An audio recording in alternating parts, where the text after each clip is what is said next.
क्या TikTok use करना safe है?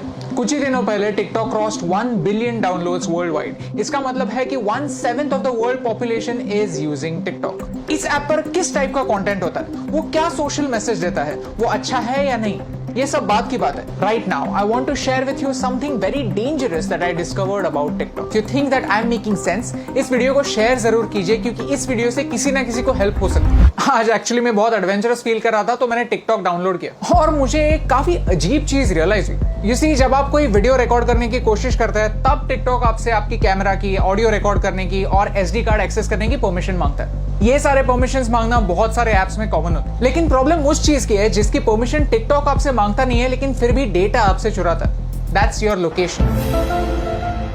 आप ये खुद चेक कर सकते हैं। सेटिंग्स में जाइए और ऐप परमिशंस में जाकर टिकटॉक को सर्च कीजिए। लोकेशन का कहीं पे मेंशन भी नहीं होगा। लैंग्वेज सिलेक्ट करते वक्त मैंने सिर्फ इंग्लिश सिलेक्ट किया था, फिर भी मेरे फीड में हिंदी वीडियोस है, मराठी वीडियोस भी है। टिकटॉक को कैसे पता चल रहा है कि आप कहां पे? जस्ट एज अ प्रिकॉशन मैंने लोकेशन भी ऑफ कर दिया था। लोकेशन ऑफ करने के बाद गूगल मैप्स भी ठीक से नहीं चल पाता, आरोग्य सेतु ऐप भी नहीं चलता। These important apps also can't work without you giving them the permission. मैं मुंबई में हूं, मुझे मराठी आता है, मुझे हिंदी आता है, ये टिकटॉक को कैसे पता चल रहा है? If you want to cheat your location, there is a very simple trick called a VPN, virtual private network. Okay, so मैं अभी एक VPN यूज कर रहा हूं और मेरा लोकेशन मैंने USA में सेट किया।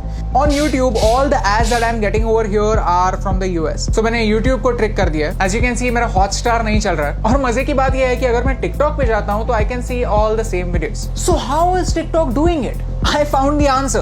TikTok is using the data from your SIM card. जो सारा इंफॉर्मेशन जा रहा है वो मेरे सिम कार्ड से जा रहा है। क्या आपको समझ रहा है कि ये कितना डेंजरस है, कितना सिनिस्टर है?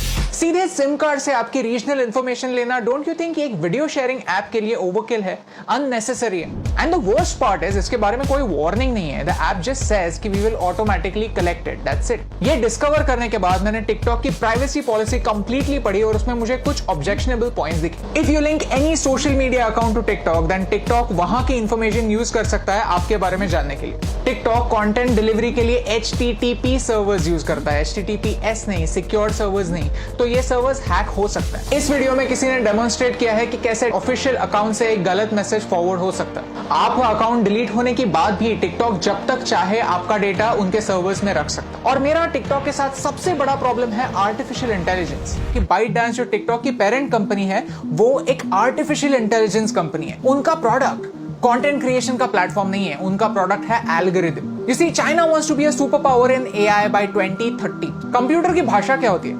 Zeros and ones, binary. और वही टिकटॉक आपको करने के लिए बोलता है। Whenever you are watching a video on TikTok, you are taking a survey. You are feeding information to the computer, telling them what you like, what you don't like, what you agree with, and what you don't agree with. And all of this information is going to China. आपको क्या लगता है? क्या ये सही हो रहा है? Tell me in the comments below. In social media, artificial intelligence changes the game completely.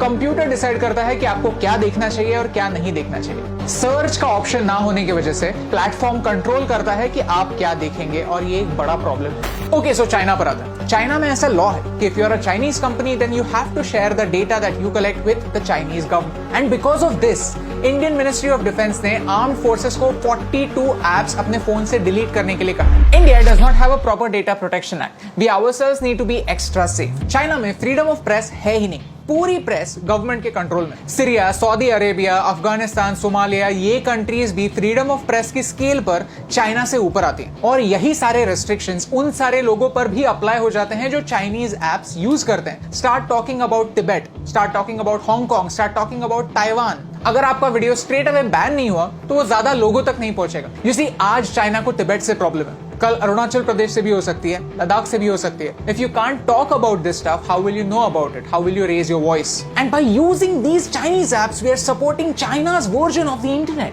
Privacy on the internet is a myth. हम जब भी कोई सर्विस फ्री में यूज करते हैं तो हम उनके प्रोडक्ट होते हैं, हमारा डेटा हमारी करेंसी होता है। शुड यू डिलीट टिकटॉक और any other app for that matter? ये बताने वाला मैं कोई नहीं होता। But you can definitely take some precautions. If you have Chinese apps on your phones, then don't use UPI or any net banking apps on the same phone. When creating an account, don't use Google to sign in. Create a new account, use a different password. Cyber theft is real. Keep changing your passwords and keep your emails safe. If you go to haveibeenpawned.com, you can find out whether your personal information has been breached. All I want to say is this is not TikTok versus YouTube. I am giving you TikTok's example because TikTok is popular and you can check it yourself. If you're a TikTok creator, then this concerns you more than me because आपका data ज्यादा share हो रहा है. It's important for you to know कि China के products को सस्ता मत समझिए, चाइना के एप्स को फ्री मत समझिए because everything comes at a cost. My question is, can you pay the price?